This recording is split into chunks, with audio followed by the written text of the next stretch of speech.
ബാലിന്റെയും ഗോമതിയുടെയും നാളത്തെ നല്ലൊരു വിശേഷം കേട്ടാലോ? അതിനു മുമ്പായിട്ട് ആദ്യമായി കാണുന്നവരുണ്ടെങ്കിൽ ചാനൽ ഇഷ്ടപ്പെട്ട ഒന്ന് സബ്സ്ക്രൈബ് ചെയ്യാൻ മറക്കരുത്. വീഡിയോ ഇഷ്ടപ്പെടുവാണെങ്കിൽ ലൈക്ക് ചെയ്യാനും നിങ്ങളുടെ വിലയേറിയ അഭിപ്രായങ്ങളൊക്കെ രേഖപ്പെടുത്താനും മറക്കരുത് കേട്ടോ. അപ്പൊ നമുക്ക് നേരെ വിശേഷത്തിലേക്ക് പോയാലോ? അങ്ങനെ നാളത്തെ വിശേഷം നമ്മൾ കാണുന്ന ശ്രീദേവി കട തുറന്ന് അകത്തേക്ക് കയറുവാണ്. ആ സമയത്ത് രാമേട്ടൻ പറഞ്ഞു, വാ മോളെ കയറി വരാൻ പറയാണ്. അങ്ങനെ ശ്രീദേവി കട ആകപ്പാടെ നോക്കി. കാരണം കുറെ കാലത്തെ ആഗ്രഹമാണ് നടന്നിരിക്കുന്നത്. അങ്ങനെ താൻ ഇന്ന് ഗോമതി സ്റ്റോഴ്സിന്റെ അധികാരം ഏറ്റെടുത്തിരിക്കുകയാണ്. ഈ ബാഗും ഈ താക്കോലും കിട്ടാൻ വേണ്ടിയിട്ട് എത്രമാത്രം ആഗ്രഹിച്ചിട്ടുണ്ട്. അവസാനം ബാലച്ചന്റെ കയ്യിലിരുന്ന ഈ ബാഗും താക്കോലും തന്റെ കൈവശമായിരിക്കുന്നു. അങ്ങനെ ശ്രീദേവി അങ്ങോട്ട് എന്നപ്പോ രാമേട്ടൻ പറഞ്ഞു, മോളെന്താ നോക്കി നിൽക്കുന്നേ? ആ കസേരയിലേക്ക് ഇരിക്കാൻ പറയാണ്. അവിടെയോ? അത് ശരിയാകത്തില്ല രാമേട്ടൻ പറയാ. അത് ബാലച്ചൻ ഇരിക്കുന്ന കസാരയില്ലെന്ന് ചോദിക്കും. ഇച്ചിരി ഭവ്യതയൊക്കെ നടിച്ചാണ് പറയണേ. ആദ്യം അങ്ങനെയൊക്കെ വേണമല്ലോ പറയാനായിട്ട്. ചാടി കയറി ഇരുന്നിട്ടുണ്ടെങ്കിൽ രാമേട്ടൻ എന്ത് വിചാരിക്കും? അതോർത്തിട്ടാണ് ശ്രീദേവി അങ്ങനെ പറയണേ. അവസാനം രാമേട്ടൻ പറഞ്ഞു, പിന്നെ രാവിലെ തൊട്ട് വൈകുന്നേരം വരെ ഇവിടെ നിൽക്കാനാ ഭാവം. ആ കസാരയിലേക്ക് ഇരുന്നിട്ട് ആ ബാഗിനകത്തുള്ള പണമൊക്കെ വെച്ച് എല്ലാം എണ്ണി തിട്ടപ്പെടുത്തി വെക്കാനൊക്കെ പറയണം. അത് കേട്ടപ്പം ശ്രീദേവി പറഞ്ഞു, അത് പിന്നെ രാമേട്ട ഞാൻ അങ്ങോട്ട് ചെല്ലും മോളെ എന്ന് പറയണം. അങ്ങനെ രാമേട്ടന്റെ അനുഗ്രഹം കൂടെ വാങ്ങിച്ചിട്ടാണ് ശ്രീദേവി അങ്ങോട്ട് കയറിയിരിക്കുന്നത്. രാമേട്ടന് ഭയങ്കര സന്തോഷമായി. നല്ല പെൺകുട്ടി എന്നൊരു ചിന്ത മനസ്സിലേക്ക് വരിക. അങ്ങനെ കീയൊക്കെ വെച്ചു. അപ്പോഴേക്കും രാമേട്ടൻ ഒരു ജോലിക്ക് അങ്ങോട്ട് പോയി. ഈ സമയം ശ്രീദേവി ആകപ്പാടെ നോക്കി, കൊള്ളാം, സൂപ്പറായിട്ടുണ്ട്, അടിപൊളിയായിട്ടുണ്ട്, അങ്ങനെയൊക്കെ കരുതി ഇരിക്കുകയാണ്. അപ്പോഴേക്കും കടയിലേക്ക് ഒരു ഡീലർ വരുവാണ്. അവര് വന്നിട്ട് പണത്തിന്റെ കാര്യം പറയണം. ഈ സമയത്ത് രാമേട്ടൻ പറഞ്ഞു, പണം കൊടുക്കണ്ട. അപ്പൊ രാമേട്ടന് കുറച്ച് കാര്യങ്ങളൊക്കെ അറിയായിരുന്നു. പിന്നീട് ശ്രീദേവിയുടെ പൈസ എടുത്ത് കൊടുക്കാൻ പറയാം. ശ്രീദേവി അത് കൃത്യമായിട്ട് എന്നെ തിട്ടപ്പെടുത്തിയെല്ലാം നോക്കിയിട്ട് എടുത്തു കൊടുക്കുകയാണ്. രാമേട്ടന് തൃപ്തിയായി. ഒരു കാര്യം ഉറപ്പായി, ഇവിടെ ഈ കടയിൽ ഇരുന്നിട്ടുണ്ടെങ്കിൽ കാര്യങ്ങളൊക്കെ ബാലൻ ചെയ്യുന്ന പോലെ ചെയ്യുമെന്നൊരു തോന്നൽ രാമേട്ടന്റെ മനസ്സിലേക്ക് വന്നു. അതായിരുന്നല്ലോ ശ്രീദേവിയുടെ ലക്ഷ്യം. കാരണം ഈ കടയില് താന് കാര്യങ്ങളൊക്കെ നല്ല രീതിയിൽ മുന്നോട്ട് കൊണ്ടുപോയാൽ മാത്രമേ തനിക്ക് ഈ കടയിലെ അധികാരം പിടിച്ചെടുക്കാൻ പറ്റുള്ളൂ എന്ന് ശ്രീദേവിക്ക് നന്നായിട്ട് അറിയായിരുന്നു. ആ സമയത്ത് ബാലന് ആ പഴ ടെൻഷൻ ഉണ്ടായിരുന്നു. കാരണം ധർമ്മന് ഹോസ്പിറ്റലിലേക്ക് ചെന്ന് കഴിയുമ്പോൾ എന്തായി എങ്ങനെയാണെന്ന് അറിയത്തില്ല. അതോർത്തിങ്ങനെ ഇരിക്കുമ്പോഴത്തേനും ഗോമതി അങ്ങോട്ടേക്ക് വരുന്നേ. ഗോമതി വന്നിട്ട് പറഞ്ഞു, എനിക്കെന്തോ വല്ലാത്തൊരു ടെൻഷൻ ഉണ്ട് ബാലേട്ട. ശ്രീദേവിയെ കടയിലേക്ക് വരേണ്ട കാര്യമില്ലായിരുന്നു പറയാം. അതിനിപ്പോൾ എന്താ ഗോമതി കാര്യം? അത് പിന്നെ ആകാശിനൊന്നും അത്ര ഇഷ്ടപ്പെടുമെന്ന് തോന്നില്ല. കാരണം ഇത്രയും കാലം അവരല്ലേ പോയിക്കൊണ്ടിരുന്നേ. പെട്ടെന്നൊരു ദിവസം ശ്രീദേവി കടയിൽ ചെന്നിരുന്നിട്ടുണ്ടെങ്കിൽ ഇപ്പൊ ബാലേട്ടനാണല്ലോ ഇഷ്ടപ്പെടുന്ന കാര്യമാണെന്ന് ചോദിക്കും. ഇപ്പൊ ബാലയുടെ സ്ഥിരമായിട്ട് വർഷങ്ങളായിട്ട് പോയിക്കൊണ്ടിരുന്ന സ്ഥലത്തേക്ക് പെട്ടെന്നൊരു ദിവസം വേറൊരാളെ എന്ന് അവിടെ കസേര കയറിയിരിക്കുമ്പോൾ ആർക്കെങ്കിലും ഇഷ്ടപ്പെടുമെന്ന് ചോദിക്കാം. നീ അത് കാര്യമായിട്ട് എടുക്കേണ്ട കാര്യമില്ല. അല്ലെങ്കിൽ തന്നെ ആകാശിന്റെ കാര്യത്തിൽ എനിക്കിപ്പം നല്ല ടെൻഷനാന്ന് പറയണേ. അല്ല, ആകാശിന്റെ സ്വഭാവത്തിലൊക്കെ നല്ല മാറ്റം. കടയിൽ വന്നാൽ പണ്ടത്തെ പോലെ ഒന്നുമല്ല. അവന് കടയിലെ കാര്യങ്ങളൊന്നും നോക്കാൻ സമയമില്ല. എപ്പോഴും അവന്റെ അമ്മായിപ്പം വിളിച്ചോണ്ടിരിക്കും. അവരുടെ സംസാരം, പിന്നെ ഈ കാറിനെ കുറിച്ചൊക്കെ ആയിരിക്കും അവന്റെ ചിന്ത എന്ന് പറയണം. ഇത് കേട്ടപ്പം ഒരു നിമിഷം ആലോചിച്ചിട്ട് ഗോമതി പറഞ്ഞു, അതൊക്കെ വെറും തോന്നല് മാത്രാ. അങ്ങനൊന്നും ഇല്ല. ആകാശിന്റെ മനസ്സിൽ അങ്ങനെ ഒരു ചിന്തയും കാര്യങ്ങളൊന്നും ഇല്ല. അല്ല, അവൻ നമ്മുടെ കൈവിട്ട് പോവോ ഗോമതി? എനിക്ക് നല്ല പേടിയുണ്ടെന്ന് പറയണം. പിന്നെ അവനവിടെ ഇരിപ്പുണ്ട്, മുറിയിലുണ്ട്. അവൻ എവിടെ കൈവിട്ട് പോകാനായിട്ടാ? അവൻ ഒരിടത്തേക്കും പോകാൻ പോകുന്നില്ല. അത് മുറിയിൽ നിന്ന് പോകുന്ന കാര്യമല്ല ഗോമതി ഞാൻ പറഞ്ഞേ. എനിക്ക് നല്ല ടെൻഷനുണ്ട്. മീനാക്ഷിയുടെ വീട്ടിലേക്ക് ആകാശ് പോവെന്ന്. ഇത് കേട്ടപ്പോൾ ഗോമതി പറഞ്ഞു, അങ്ങനെയൊന്നും ആകാശ് പോകാനൊന്നും പോകുന്നില്ല. മീനാക്ഷി നമ്മൾ ഉദ്ദേശിച്ച പോലെ ഒന്നുമില്ല. അവള് നല്ല കുട്ടിയാ. അത് ബാലേട്ടനെ അറിയത്തില്ല എന്നിട്ടാന്ന് പറയണം. പിന്നീട് ഗോമതി അങ്ങോട്ട് എഴുന്നേറ്റ് പോവാ. ആ സമയത്ത് ആകാശ് കടയിലേക്ക് പോയില്ല.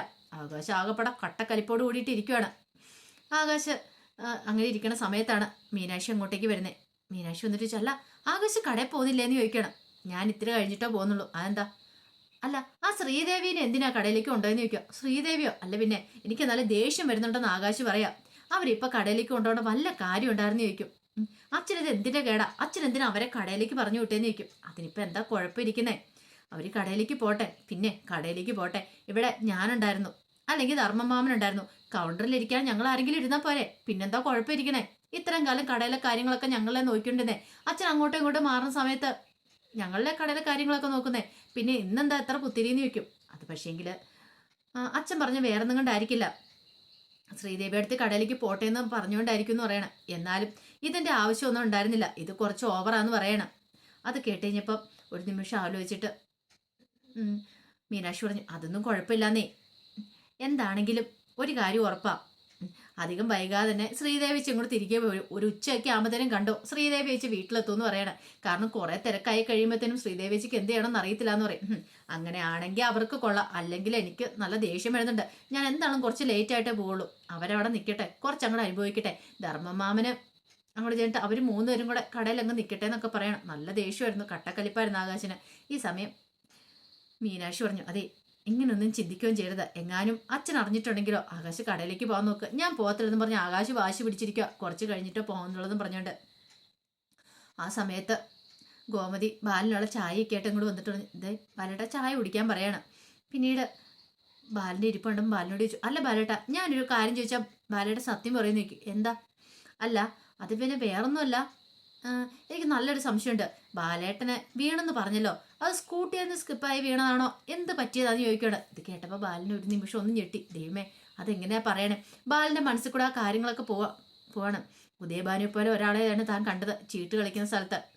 അതേ സൗണ്ട്, അതേപോലെ തന്നെ ഷേപ്പൊക്കെ അതുപോലെ തന്നെയാണ് താൻ കണ്ടത്, ഉറപ്പ് തന്നെയാണ്. പക്ഷേങ്കിൽ അയാൾ നോക്കിക്കൊണ്ട് അങ്ങനെ നിൽക്കുന്ന സമയത്താണ് അയാൾ തൻ്റെ മേത്തേക്ക് വന്ന് വീഴുന്നത്.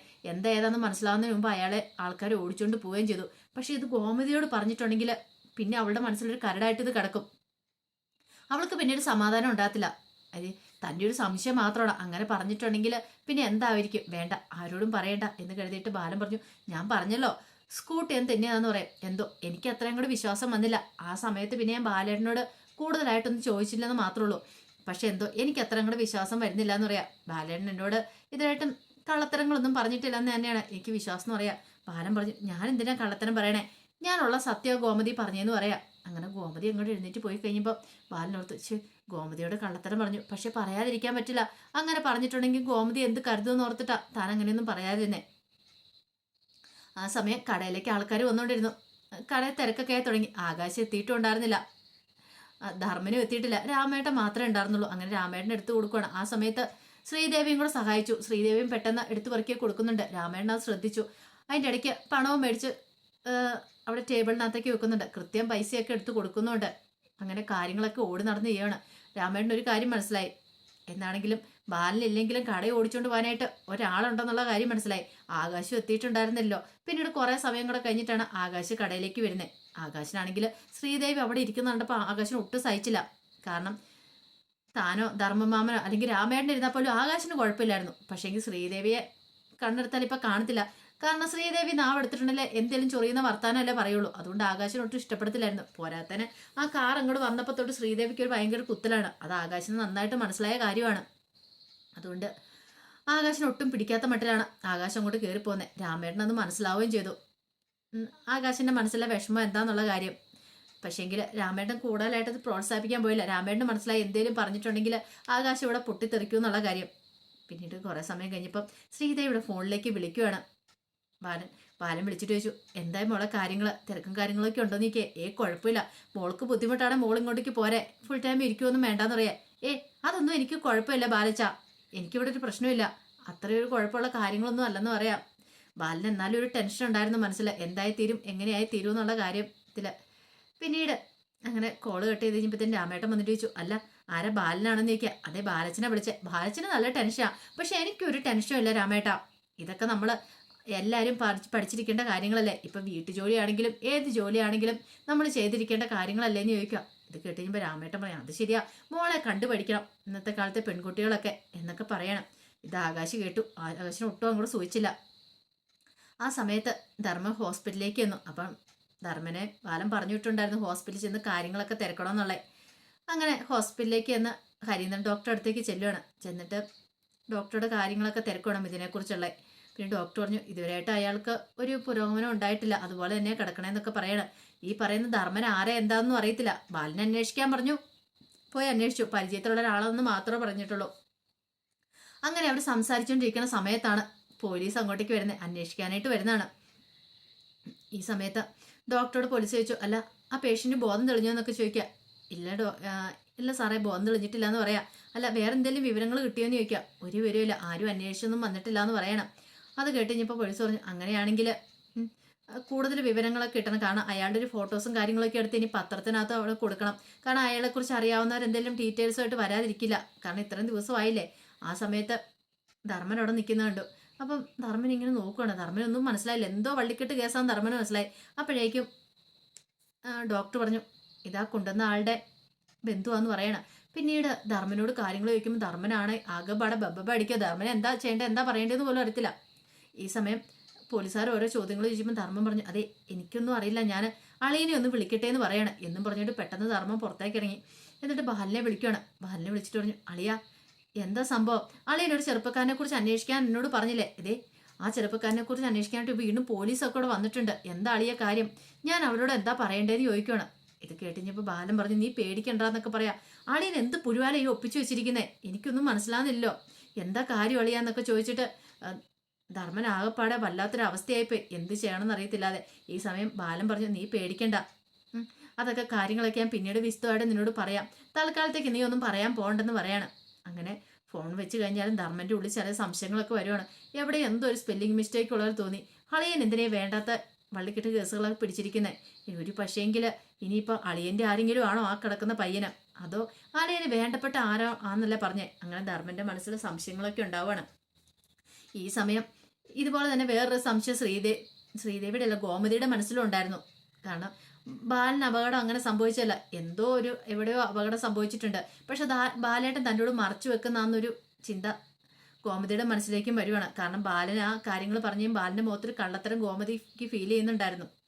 അങ്ങനെയാണെങ്കിൽ തന്നോട് കള്ളത്തരം പറയാനും ബാലേട്ടൻ തുടങ്ങി. എന്താണുള്ളത് കണ്ടുപിടിക്കണം എന്നൊക്കെ ഗോമതി മനസ്സ് വിചാരിക്കുകയാണ്. അപ്പോൾ അതിൻ്റെ വിശേഷങ്ങളൊക്കെയാണ് കാണുന്നത്. ആ വിശേഷങ്ങൾക്കായി നമുക്ക് എല്ലാവർക്കും കാത്തിരിക്കാം കേട്ടോ. ഒരിക്കൽ കൂടി എല്ലാവർക്കും ശുഭരാത്രി നേർന്നുകൊണ്ട് നിർത്തുന്നു. നന്ദി.